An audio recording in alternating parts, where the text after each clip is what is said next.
The strange encounter. The planet Erythos glowed softly under its twin suns, casting golden light on its strange red forests and shimmering blue rivers. John Carter, a human engineer from Earth, carefully stepped out of his small exploration pod.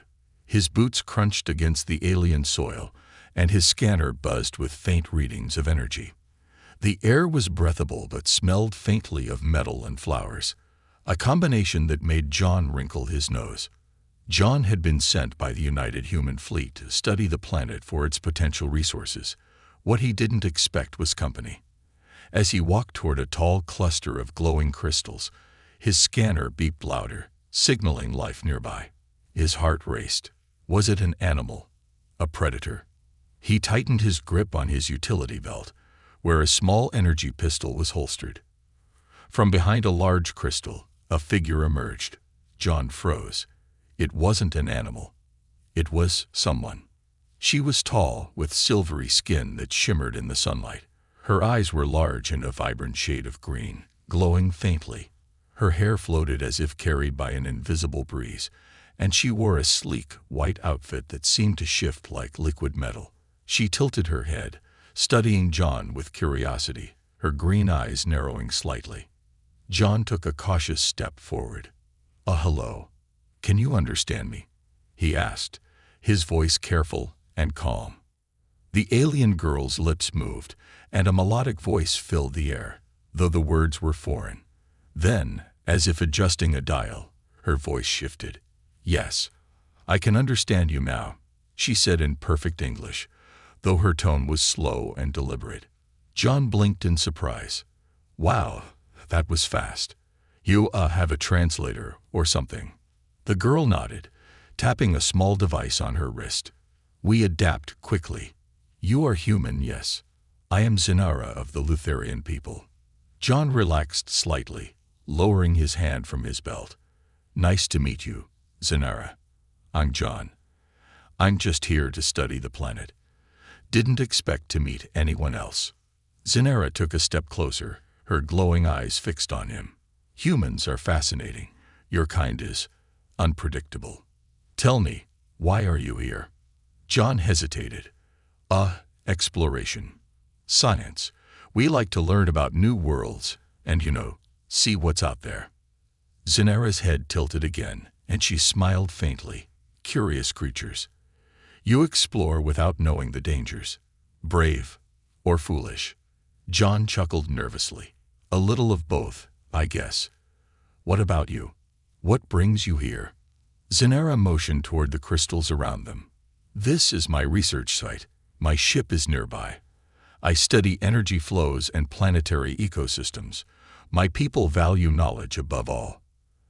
"That's something we have in common," John said, relaxing more.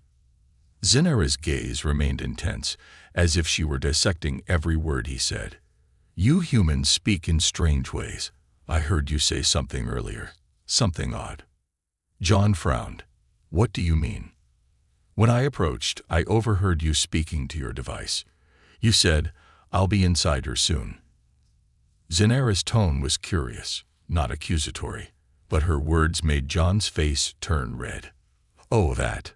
John scratched the back of his neck, embarrassed. "I was talking about your ship. I meant I'd like to explore the inside of your ship to see how it works. It's, a figure of speech." Zinara's brows furrowed, her head tilting again in that bird-like manner. "Inside me. But I am not a ship." John waved his hands quickly. No. I meant your ship. Humans sometimes say things that sound weird when you take them literally. It's just a misunderstanding." Zinara's lips twitched as if suppressing laughter. "Your language is strange. But I think I understand." John let out a sigh of relief. Good, because that was awkward. Zinara stepped closer, her curiosity shining through. "You wish to see my ship. Perhaps I will allow it. But first, you must answer one question." John raised an eyebrow. "Sure, what's the question?" Zinara's glowing green eyes locked onto his. "If humans explore for knowledge, why do you carry weapons?" The question caught John off guard. He hesitated before answering. It's for protection. You never know what's out there. We don't want to hurt anyone, but we have to stay safe. Zenara nodded slowly, her expression unreadable. A precaution. Understandable, yet troubling. Before John could respond, Zenara gestured toward the horizon. My ship is this way. Follow me, human. Perhaps you will learn something today. Or perhaps I will. John followed her, feeling both intrigued and uneasy. There was something mysterious about Zenara, something he couldn't quite place. As they walked toward her ship, he couldn't shake the feeling that this encounter was the beginning of something much bigger than a simple exploration mission. And somewhere deep inside, a voice whispered, "Be careful." Cultural confusion. John followed Zenara through the alien forest, his boots crunching against the strange metallic soil. The red foliage around them glimmered faintly, almost as if the trees themselves were alive. Zenara walked gracefully, her feet barely making a sound, her silvery hair shimmering in the dappled sunlight. So, John began, trying to break the silence. Your people don't carry weapons. Does that mean you're never in danger? Zenara glanced back at him, her glowing green eyes narrowing slightly. Danger. We do not think of the universe in terms of danger. It is simply what is. We adapt, we learn, and we coexist. That's pretty optimistic, John said with a chuckle. Humans aren't exactly built like that. We tend to see the universe as a big, scary place where everything's trying to eat us or blow us up. Zenara stopped suddenly, turning to face him. Eat you. Blow you up. Your kind faces such hostility regularly. John shrugged. Not always, but enough to keep us on our toes. Survival instincts, you know. Zenara tilted her head in that bird-like way again, her expression a mix of fascination and concern. Fascinating. Your species carries fear like a shadow, yet you still venture into the unknown. Why? John scratched the back of his neck. Because the unknown is worth it. The fear's just part of the deal. If we let it stop us, we'd never leave home. Zenara seemed to consider this, her gaze drifting to the glowing crystals around them. Humans are paradoxical. You fear, yet you move forward. You carry weapons, yet you seek peace. Your words often conflict with your actions. Yeah, we're a walking contradiction, John said with a grin. But we get by. As they continued walking, Zenara asked more questions, her curiosity seemingly endless. She wanted to know why humans laughed, why they cried, why they built cities so tall they scraped the sky. Your emotions are chaotic, she said, frowning slightly. We Letharians do not experience such extremes. Our minds are linked to the collective. We understand each other without confusion. There is no need for laughter or tears. John raised an eyebrow. No laughter, no tears. Sounds kind of dull. Dull? Zenara repeated, the word unfamiliar to her. I mean, boring, John clarified. Don't you ever feel excited or happy about something? Or sad when something bad happens? Zenara shook her head. Our emotions are balanced, controlled. The collective ensures harmony. John chuckled softly. That explains a lot. No wonder you thought I was being weird earlier. Humans are pretty emotional creatures. We say a lot of stuff that doesn't make sense if you take it literally. Zenara stopped again, her eyes narrowing. Such as when you said you would be inside me. John groaned, his face flushing red. Seriously, I already explained that. It's just a figure of speech. Humans use metaphors a lot. It's like painting a picture with words. Zenara studied him for a moment, her expression unreadable. Then, to his surprise, she smiled faintly. Painting a picture with words. An intriguing concept. Your language is flexible, yet imprecise. It must make communication difficult. Sometimes, John admitted, but it also makes it interesting. Keeps us creative. They reached a clearing, and John's breath caught in his throat. Zenera's ship was unlike anything he had ever seen. It was sleek and organic, its surface shifting like liquid metal. It pulsed faintly with light, as though it were alive. "This is your ship?" John asked, his voice filled with awe. "Yes," Zenera replied, a hint of pride in her tone. "It is called the Aurelis. It is more than a vessel. It is a part of me." John blinked. "Wait, what do you mean by part of you?" Zenera gestured for him to follow her toward the ship. As they approached, the surface of the Aurelis rippled, creating an opening. Inside, the ship was a marvel of alien technology. The walls glowed softly, and the air hummed with energy. "My people do not simply pilot our ships," Zenera explained. "We merge with them. Our minds become one with the vessel. It allows for perfect control and understanding." John stared at her, wide-eyed. "That's incredible, but also kind of terrifying. What happens if something goes wrong?" Zenera tilted her head again. "Nothing goes wrong. The Aurelis is part of the collective.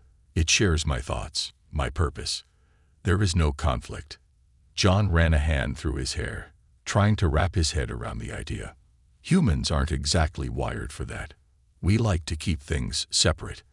Our minds, our machines, we don't usually mix them." Zenera studied him with intense curiosity. "Perhaps that is why your kind struggles. You resist unity. You cling to individuality, even when it hinders you." John smirked. "Or maybe it's what makes us human." Zenera's gaze softened slightly, and for the first time, she seemed to truly consider his words. "Perhaps. But I wonder how much of humanity's strength comes from this individuality, and how much of its weakness." John didn't have an answer. As he looked around the alien ship, he couldn't shake the feeling that Zenera's questions were just the beginning of something far more profound. "Come," Zenera said, gesturing toward the ship's control center. "Let us explore the unknown together." John followed her, feeling a strange mix of excitement and unease. Whatever was about to happen, he knew one thing for sure. His journey had just taken a very unexpected turn. The hidden mission. Inside the Aurelis, John felt as if he had stepped into another world. The walls pulsed with a faint blue glow, their texture shifting like liquid metal under unseen forces. The air was cool, humming faintly as if the ship itself were alive. Every step he took resonated softly, and he couldn't help but marvel at the seamless blend of technology and biology around him. "This place is incredible," John said, his voice echoing slightly. "It's like the ship is alive." Zenera glanced over her shoulder, her expression calm yet curious. "It is alive, in a way. The Aurelis responds to me, adapts to my needs, and even learns from my thoughts." John raised an eyebrow. "So, it's like a really smart pet." Zenera's lips curved into the faintest smile. "If that helps you understand, then yes. But unlike your pets, it does not seek affection. It seeks knowledge." John chuckled. "Figures. Your people seem pretty big on the whole knowledge thing." Zenera gestured for him to follow her deeper into the ship. As they moved, the walls seemed to ripple in response to her presence, revealing new pathways and chambers. It was as if the ship itself were alive, opening up for her like a flower blooming in sunlight. "What's this room?" John asked as they entered a wide, circular chamber. The walls were covered in shifting holograms, displaying intricate symbols and alien landscapes. "This is the memory nexus," Zenera explained. "It contains the collective knowledge of my people. Every discovery, every thought, every experience, it is stored here." John stared in awe at the swirling holograms. "That's amazing. It's like a library for your entire species." "Correct," Zenera said, her voice tinged with pride. "Each ship in our fleet is connected to the collective. Together, we form a network of shared understanding." John approached one of the holograms, his curiosity getting the better of him. He reached out to touch it, but Zenera raised a hand, stopping him. "Be careful," she warned. "The nexus is sensitive. It will react to your thoughts." react to my thoughts? John asked, frowning. Yes, it can access your memories, your intentions, even your fears, Zenara said, her green eyes narrowing slightly. Are you ready for that? John hesitated. Maybe later. I don't think I'm ready for a memory scan just yet. Zenara nodded, motioning for him to follow her once more. They moved into another chamber, this one smaller and more focused. A console in the center projected a map of the galaxy, its stars twinkling like fireflies. What's this? John asked, leaning closer to the map. This is our navigation hub, Zenara said. From here, we chart our missions, explore new worlds, and assess potential risks. John's gaze sharpened. Risks? Like what? Zenara hesitated, her expression unreadable.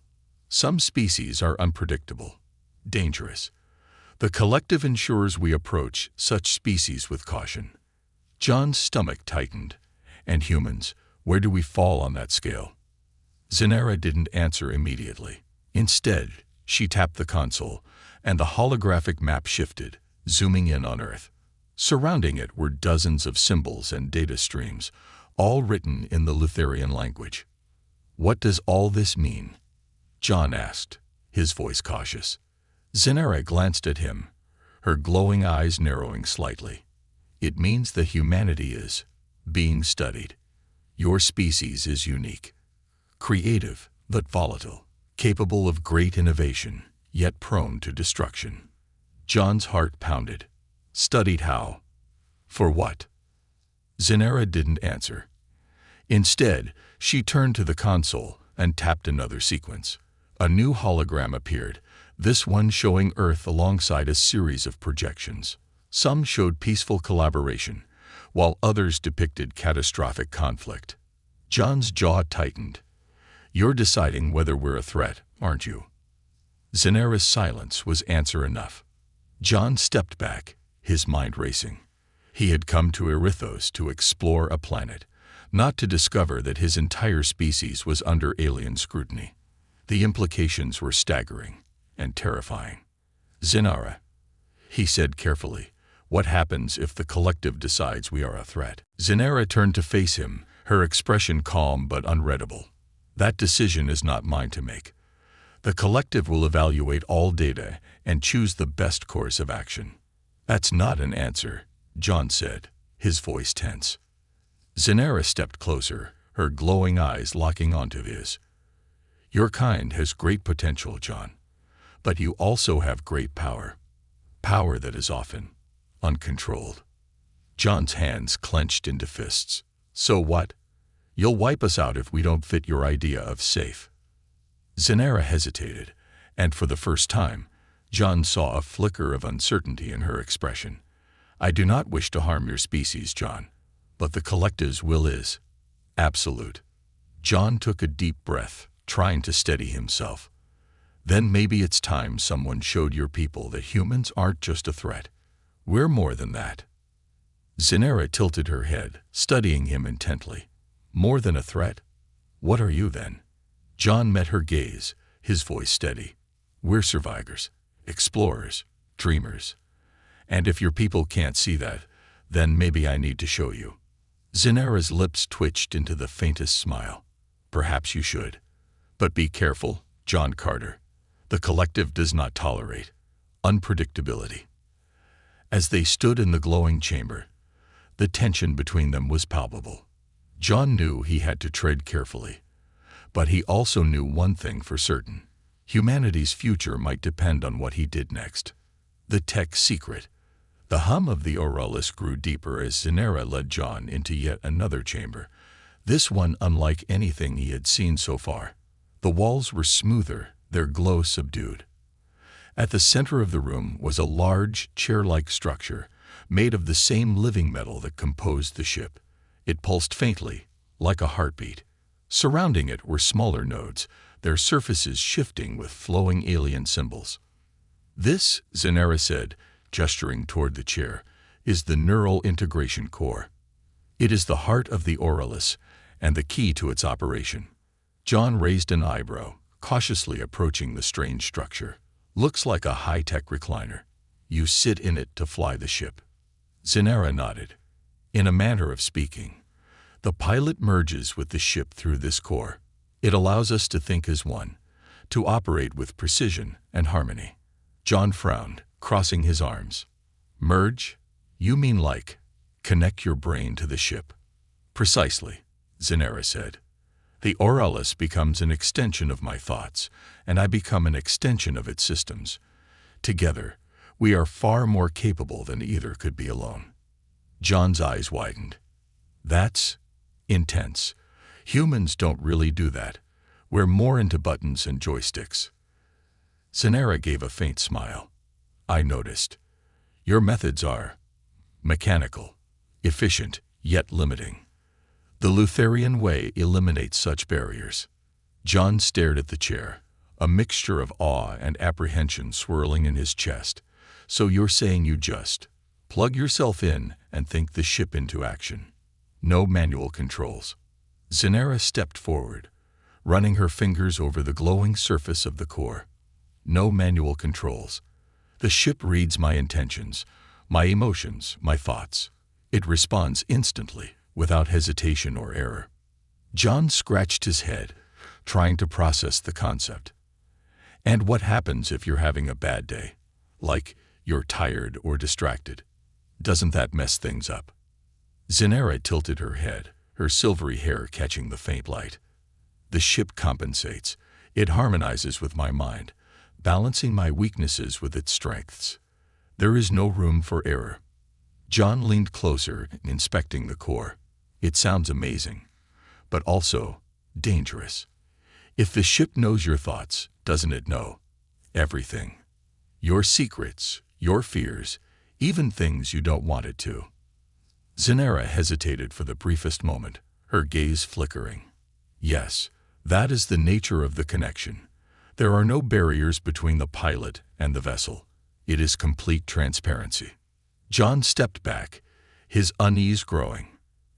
And what about me? If I sat in that thing, would it know my thoughts? Zenara's glowing green eyes fixed on him. Yes, it would see everything you are. It would understand you completely. John's stomach tightened. The idea of an alien ship probing his mind, peeling back his memories and emotions, was unsettling to say the least. I'm not sure I like the sound of that. Zenara tilted her head, her expression curious. Why not? Are you afraid of what the ship might find? John hesitated, then gave a nervous chuckle. I think anyone would be. Humans aren't exactly open books. We like to keep some things to ourselves. Zenara studied him for a moment, then turned back to the core. Perhaps that is why your species struggles with unity. You hide your thoughts, even from each other. The collective has no such barriers. It is why we thrive. John crossed his arms, his tone sharper than he intended. Or maybe it's why we're unique. Individuality might make things messy, but it also makes us creative. It lets us see the world in ways no one else can. Zenara's gaze softened, her lips curving into the faintest smile. An interesting perspective, John Carter. Perhaps there is value in your chaos. Before John could respond, the ship's hum shifted, growing sharper. Zenara's expression turned serious, and she tapped a glowing panel on the wall. Alien symbols flickered across the surface, and her eyes narrowed as she read them. What's going on? John asked, stepping closer. There is an anomaly, Zenara said, her voice tense. The collective is monitoring this interaction. They are curious. John's chest tightened. Curious. About what? Zenara hesitated, her glowing eyes meeting his. About you. Your thoughts, your intentions. The collective wishes to understand why a human would risk so much to explore the unknown. John swallowed hard, his mind racing. And what happens if they don't like the answer? Zenara's silence was answer enough. After a long moment, she turned back to the core. There is only one way to proceed. If you truly wish to understand my people, to prove that humans are more than a threat, you must experience the connection yourself. John stared at her, his heart pounding. "You're saying I should merge with the ship?" "Yes," Zenara said simply. "It will reveal the truth of who you are, to you and to the collective."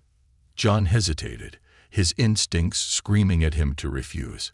But deep down, he knew this might be the only way to show Zenara and her people that humanity was worth understanding. "All right," he said, his voice steady despite his fear. "Let's do it." Zenara nodded, her expression unreadable. "Very well. Prepare yourself, John Carter. The connection will reveal more than you expect." As the neural integration core began to glow, John felt a strange mix of excitement and dread. Whatever lay ahead, he knew there was no turning back now. Inside the alien mind, the moment John sat in the neural integration core, he felt a strange warmth envelop his body. The chair's surface, though metallic, molded perfectly to his frame, almost as if it were alive. Lights danced around him, and the soft hum of the Oralis deepened into a rhythmic pulse that matched his heartbeat. "Relax," Zenara said, her voice calm but firm. "The ship will adapt to your mind. Do not resist." "Easy for you to say," John muttered, gripping the armrests. "You do this all the time. I'm just a guy with a wrench." Zenara's faint smile flickered, but her focus remained on the console. She tapped a series of symbols, and the core began to glow brighter. Tendrils of light reached out from the chair, hovering near John's temples. "Is this going to hurt?" he asked, his voice tight. "No," Zenara replied, "but it will be intense." Before John could ask what she meant, the tendrils of light connected with his head. His vision blurred, and a rush of sensations flooded his mind. He was no longer in the ship. John found himself standing in a vast, endless expanse of light and shadow. The ground beneath his feet was soft and shimmering like liquid glass. Around him, streams of images and sounds flowed like rivers, memories, thoughts, and emotions, all intertwining in a chaotic yet strangely beautiful dance. "Where am I?" he called out, his voice echoing. "This is the neural space," Zenara's voice replied, though she was nowhere to be seen. "You are connected to the Oralis now. It is showing you my memories, and yours." John turned, his breath catching as images began to take shape around him. He saw glimpses of Earth, his family, the bustling cities, the laughter of his friends. But interwoven with these were alien memories. Towering crystalline cities, Lutherian ceremonies under glowing skies, and the collective's endless web of knowledge. "This is incredible," he whispered, reaching out to touch a flowing stream of light. As his fingers grazed it, a surge of emotion washed over him, curiosity, awe, and a hint of fear. "Be careful," Zenara's voice warned. "The Oralis is curious about you. It will dig deep." John turned, and for the first time, he saw Zenara. She stood a few feet away, her silvery form glowing softly. But she seemed different. Her usual calm demeanor was replaced by a flicker of uncertainty. "What's wrong?" he asked. Zenara hesitated before replying. "I have never shared this space with another mind before. The Oralis is revealing things to you, and to me." John frowned. "What kind of things?" As if in answer, the space around them shifted. A new memory unfolded.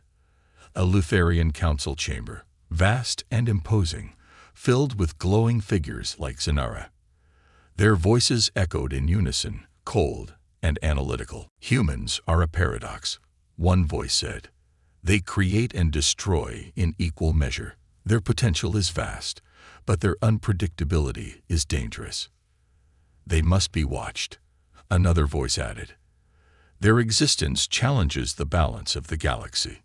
John's jaw tightened as he turned to Zenara. "So this is what your people think of us? That we're some kind of galactic wild card?" Zenara's glowing eyes softened. "It is not personal, John. The collective evaluates all species this way. It seeks to maintain harmony by deciding who gets to exist." John snapped. Before Zenara could respond, The space around them shifted again. This time, it was Zenara's memory. A younger version of her standing in a field of glowing crystals, her expression filled with wonder. "That's you," John said, his tone softening. "What is this place?" "It is where I first connected to the collective," Zenara said quietly.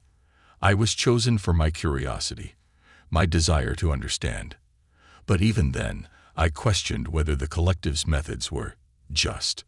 John stepped closer, his gaze steady. "You don't agree with them, do you?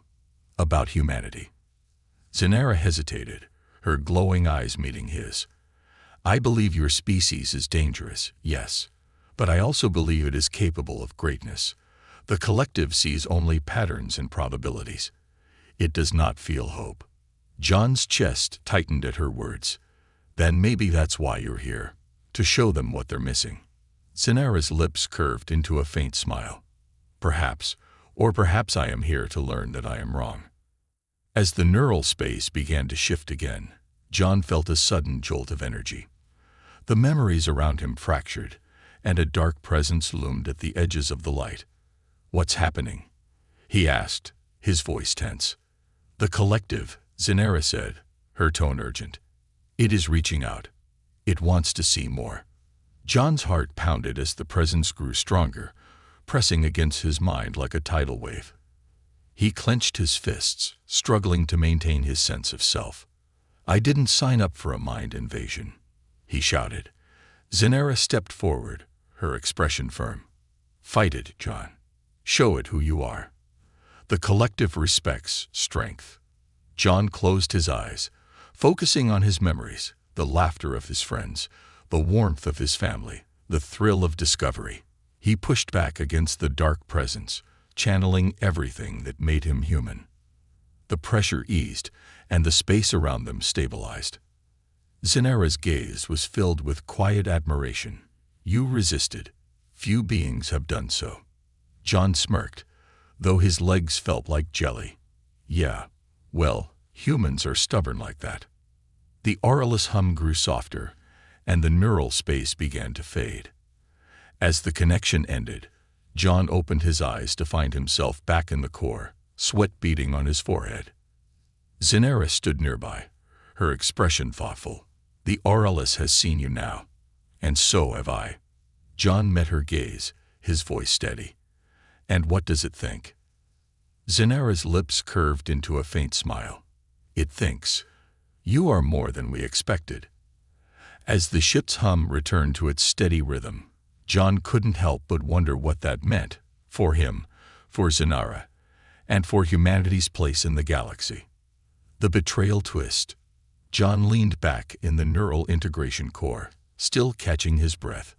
His mind buzzed with everything he had just experienced. The flood of memories, the presence of the collective, and the undeniable sense that he was being weighed, measured, and judged. Across the chamber, Zenara stood silently, her glowing green eyes fixed on him, her expression unreadable. "So," John said, forcing a casual tone, "was that what you expected?" Zenara didn't answer immediately. She glanced at the console, where streams of alien symbols shifted rapidly. Her expression grew tense, and she took a cautious step closer. "John," she said, her voice softer than usual, "the collective is intrigued by you. That is both a good and dangerous thing." John sat up, his muscles tensing.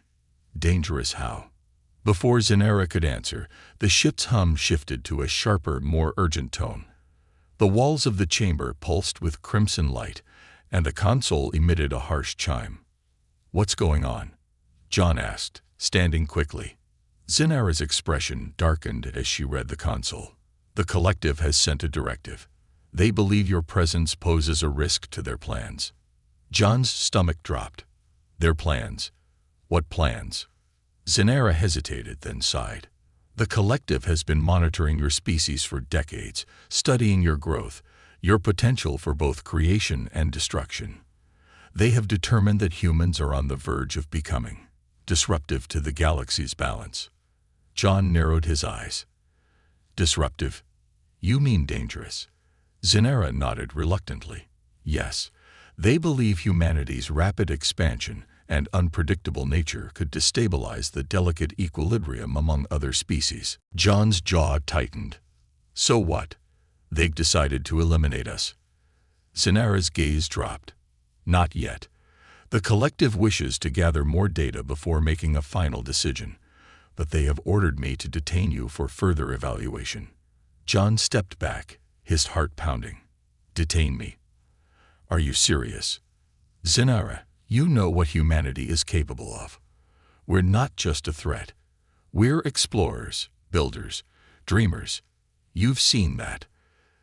Zinara looked away, her expression conflicted. I have seen it, John. But the collective's will is absolute.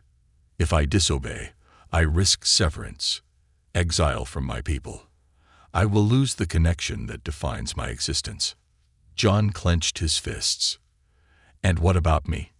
If you hand me over, what happens to Earth, to everything I care about? Zinara's silence spoke volumes. The ship's hum grew louder, and the walls around them shifted, sealing the exits. John felt a knot of dread tighten in his chest. He looked at Zinara, his voice low and firm. Zinara, listen to me. You know this isn't right. Your people might think they're protecting the galaxy, but they're just afraid of what they don't understand. Isn't that what you're here for? To understand us. Zinara's gaze met his, and for a moment, he saw the conflict in her glowing eyes. I do not wish to harm you, John, but I cannot defy the collective. John's mind raced. He glanced at the console, then at the neural integration core. An idea began to form, a risky, desperate idea. What if we showed them? He said suddenly. Zinara frowned. Showed them what? What humanity is really capable of. Not just our flaws, but our potential. You said the Aurelis is part of the collective, right? That means it can communicate with them directly. Zinara hesitated. Yes, but such a connection would be dangerous. The collective could overwhelm your mind, consume your individuality. John's eyes hardened. Then we make it a fight worth remembering. You said the collective respects strength. Let's show them what human resilience looks like. Zinara stared at him, her expression unreadable. You would risk your life, your mind, for this, for humanity, for Earth. John nodded, in a heartbeat. Before Zinara could respond, the ship shuddered. A voice, cold and emotionless, filled the chamber. Directive confirmed. The human must be contained. Zinara turned sharply to the console, her hands flying over the symbols. They're bypassing my control. The Aurelis is locking you in. John gritted his teeth. Then unlock it. Help me, Zinara. Zinara froze, her hands trembling. The walls around them began to shift, enclosing John in a glowing energy field. He felt the pressure building, the collective's presence pressing against his mind once more. You have a choice, he said, his voice steady despite the rising tension.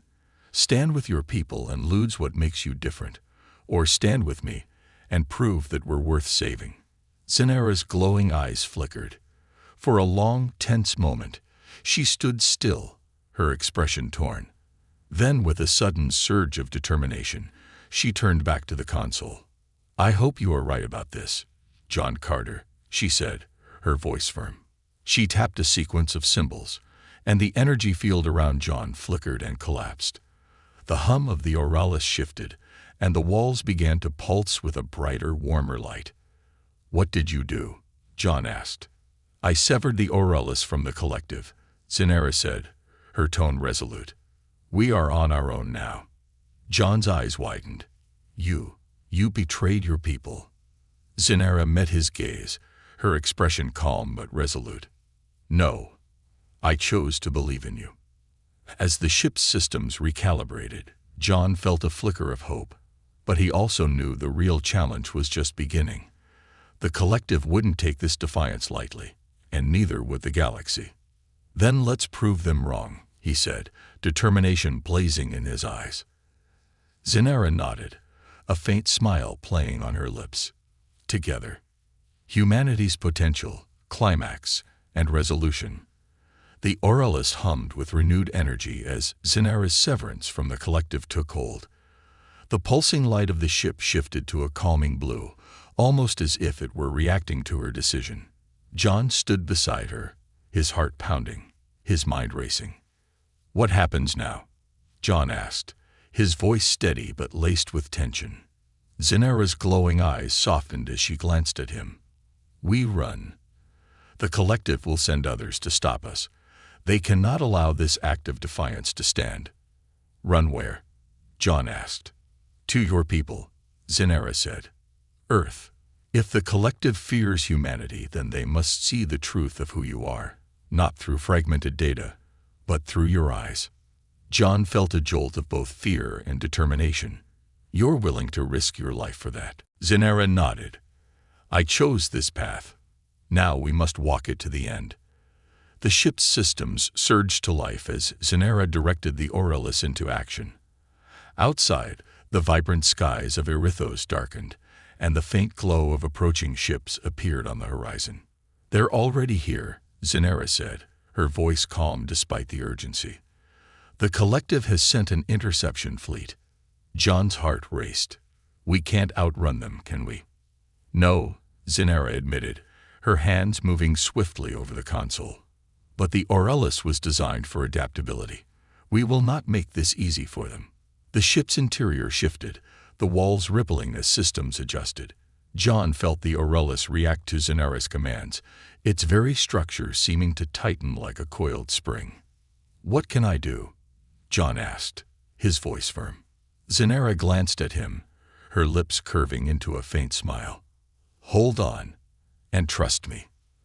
As the first wave of collective ships descended, the Aurelus sprang into action. Its liquid metal hull shimmered, absorbing the incoming energy blasts and redirecting them back toward the attackers. The ship's movements were fluid and unpredictable, a testament to Zinara's skill and the Aurelus' advanced capabilities. John gripped the edge of a console as the ship twisted sharply to evade another barrage. "Remind me to never complain about human ships again," he shouted. Zinara's faint laugh was unexpected. "Your ships lack elegance, but they have charm." The moment of levity was short-lived. The collective fleet began to adapt, their ships moving in coordinated patterns to trap the Aurelus. "They're learning," John said, his tone grim. "They always do," Zinara replied. Her hands moved faster over the controls, her expression tense. "But they cannot learn fast enough.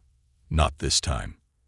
As the Aurelus broke through the blockade, the stars stretched into streaks of light, signaling their jump into hyperspace.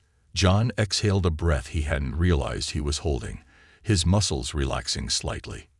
"Did we make it?" he asked. "For now," Zinara said. "But they will not stop. The collective does not tolerate dissent." John turned to her, his gaze steady. "Then we show them something they can't ignore. We show them that humanity isn't the enemy they think we are." Zinara nodded, her expression resolute. "Earth will be the test. If the collective sees humanity's potential, it may reconsider its stance."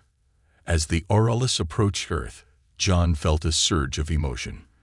The sight of his home planet, a small blue sphere suspended in the void, was both comforting and sobering. "You've never been here, have you?" John asked, glancing at Zinara. "No," Zinara said, her voice tinged with wonder. "It is beautiful." John smiled faintly. "Wait until you see the sunsets, or the way the stars look from a mountaintop." Zinara's gaze softened. "I would like that." The Aurelus landed in a remote area of Earth, its seamless integration with the environment making it nearly invisible to detection. John contacted the United Human Fleet, explaining the situation as succinctly as possible. Hours later, he and Zinara stood before a gathering of Earth's leaders and military advisors. The tension in the room was palpable, but John spoke with unwavering conviction. "We're not just fighting for survival," he said. "We're fighting for understanding. The Lutherian collective sees us as a threat because they don't understand what makes us human. Our flaws, our struggles, our resilience. They're not weaknesses. They're what drive us to grow, to innovate, to connect. Zenara stepped forward, her presence commanding attention. I have seen both sides now. My people's view of humanity is incomplete, but so is humanity's understanding of the galaxy. This is an opportunity for both to learn, to coexist. The meeting ended with cautious agreement. Earth's leaders prepared for the potential fallout, but they also began to see the possibility of forging a fragile peace. As John and Zenara stepped outside, the first rays of dawn broke over the horizon. Zenara watched in silence, her glowing eyes reflecting the brilliant hues of Earth's sky. "This is what you meant," she said softly. "About sunsets." John smiled, his voice quiet. "Yeah, worth the risk, isn't it?" Zenara turned to him, a faint smile on her lips. "Perhaps humanity is too." As the sun rose higher, casting its warm light over the landscape, John felt a spark of hope. The path ahead would be uncertain, filled with challenges and dangers. But for the first time, he felt they had a chance, not just to survive, but to thrive. Together.